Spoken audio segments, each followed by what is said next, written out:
ce nu poți fi altcumva? De ce te ascunzi în mintea ta? Iar pe mine mă uiți într-un pat lângă tine. N-ai arunci niște vorbe inutile.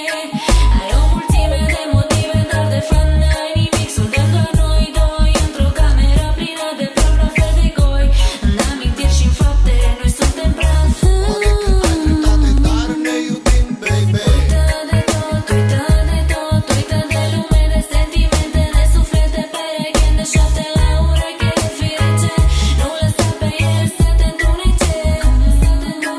Îmi zis uită de tot, uită de tot, uită de lume, de sentimente, de suflete pereche, de șapte la ureche, firece. Nu lăsa pe el să te întunece. Că poate ar fi mai bine să vorbim deschis. Poate că nu ar trebui să ne ferim exact cum faci tu. Ai uitat, hai să vedem dacă m-am schimbat. Hai să vedem cine pe cine a trădat. Rămân puțin pe loc, încerc să meditez. Sunt între bine și rău și nu pot să mă controlez. Pentru tine poate e prea greu să iubești. La fel de greu când mă gândesc că poate n-o să reușești. Eu sunt cel